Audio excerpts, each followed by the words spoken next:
Take three. We're just continue. Yeah, take sir. So, I don't remember what we were talking about. and then I'm about to go to the bathroom. So I go.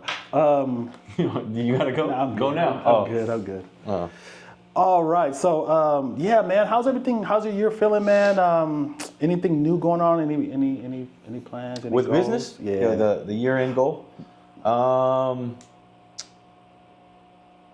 don't know, man. I haven't really been big on goal setting. I know that doesn't sound like something a business person should be saying, but I would say like last year, definitely this year. Mm-hmm. I just I've really learned to really not measure myself like that. I don't know. It's just No, I hear what you're saying. You know what I mean? Yeah. Like, Yeah. So I don't know. I don't know if I have. I haven't done. I've done vision boards for like the past 3 years. I did not do one this year. Well, here's what I heard. Honestly, business professionals said they don't never really set yearly goals like that because they learn, for one, it used to just frustrate them because they'll set these goals to where they really, they don't want to feel like they don't hit, right? They don't hit the goals because maybe they set them too high or whatever.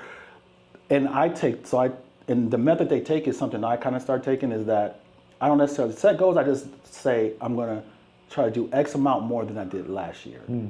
As long as I do better than last year and make more, generate top line more and bottom line, then I feel like it was successful. Of course, there's some certain things you do want to reach, but yeah, I'm looking at like just as long as I don't make less than the year before, you know what I mean? But ideally, just to see progression and growth year on year, I'm good with that, and because I know if I just keep moving forward and picking up new strategies, new tactics, new learning, new trainings, and improve systems that I'm doing already, it's bound to, eventually get to where I feel like, I initially wanted to be where I first started. Like and also we always got to remind ourselves too is another big thing. Like a lot of times we forget where we started, what we were doing 5-6 years ago, where we were, right? So it's easy to get frustrated, like, man, we're not doing enough. But if we sit back and look where we've come, and just say, let's just do a little bit better than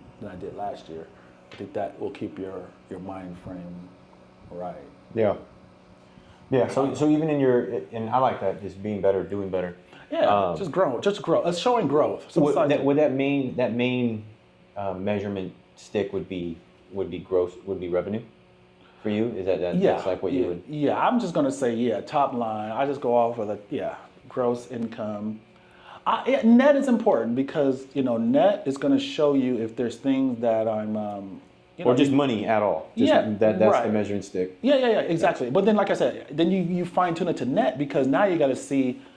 Are you spending too much? Are you spending too much in one area? Or is this marketing tool working that you're spending money on? You want to watch that.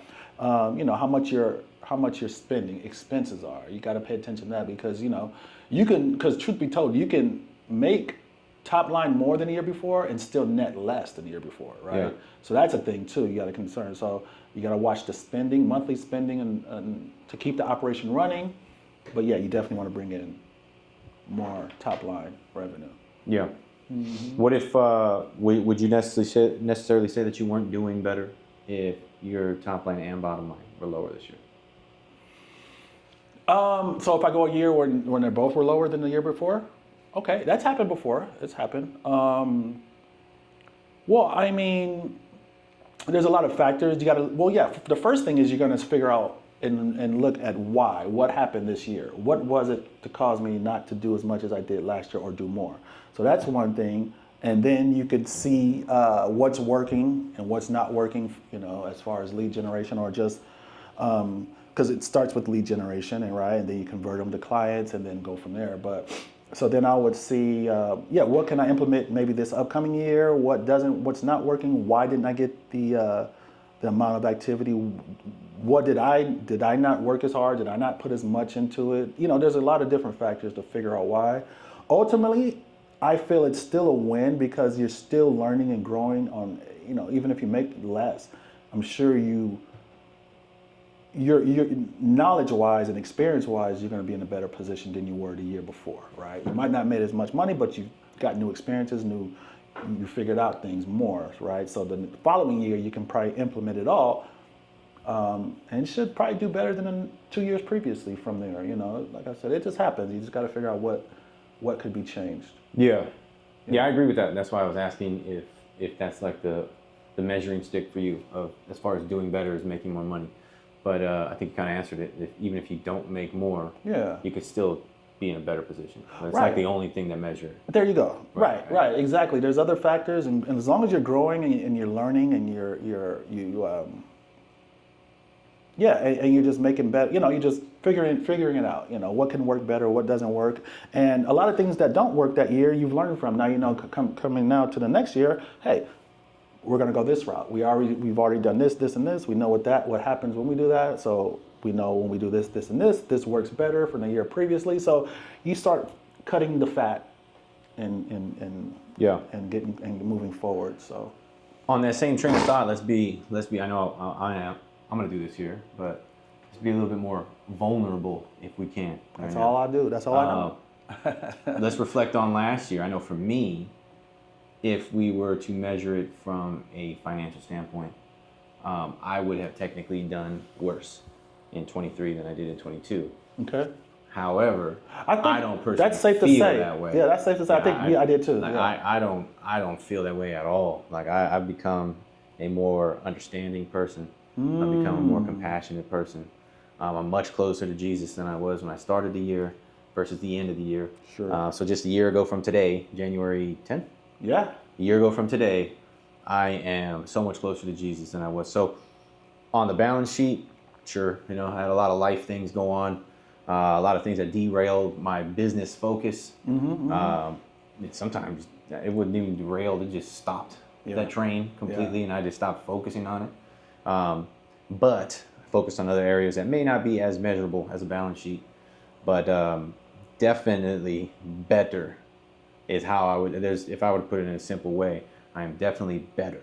But that is not what is reflected with the IRS. You know what I mean? Sure. So And success is not measured only in one area. right. That's you kind of what I was getting at when you first started. Yeah, that's what I was getting at. Is so many different areas to success, right? To be a successful person, right? You might be successful in just your business, but how's your health? How's your mental? How's your spiritual? Health is another one we just talked Right. about. Yeah. Health is very important. How's your spiritual health? How's your physical, mental health? I mean, all that is huge, right? And honestly, those are more important than the money. I agree. Because you can have all the money in the world and have mental issues and not even appreciate it and nobody wants to be around you and be depressed Right. and down and not fulfilled. How many multi-millionaires that feel they're still not fulfilled and depressed? So that just shows you that money doesn't solve everything, guys. It's like it can solve, some bills and stuff like that. But ultimately, I mean, I've seen millionaires still struggle as well, and I think it's really hard for people to understand that too, especially if they're in a position where their main source of stress is finances. So they just think, man, if I just hit the lotto, right, all of my problems will be gone.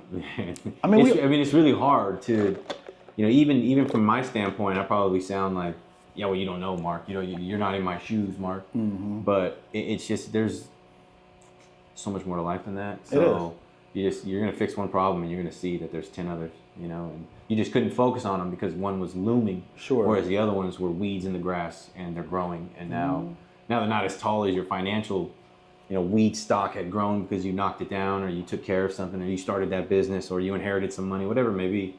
So that one's gone now, but all it does is clear the way for you to see everything else that wasn't focused on. So true, man. That's so true. And I mean, we were all guilty. I used to think that too. Like, if I just had this much money, things would be better. But as you grow and learn and experience, and especially, you grow close to the Word, it just opens your mind and you see life for what it really is. And you see true happiness. And then you see, in me, like I said, I personally have seen, we all have heard of multimillionaires that have killed themselves and depressed and celebrities, unhappy, athletes, actors. Yeah. Right. So that should show you right there. Like look at a lot of the celebrities that are well off that are like on drugs and strung out and they're doing it because they're not really happy. They're covering something else, right?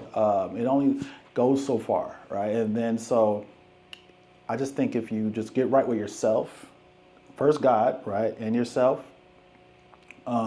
and your mind, because once you get your mind right, everything else can just fall in place.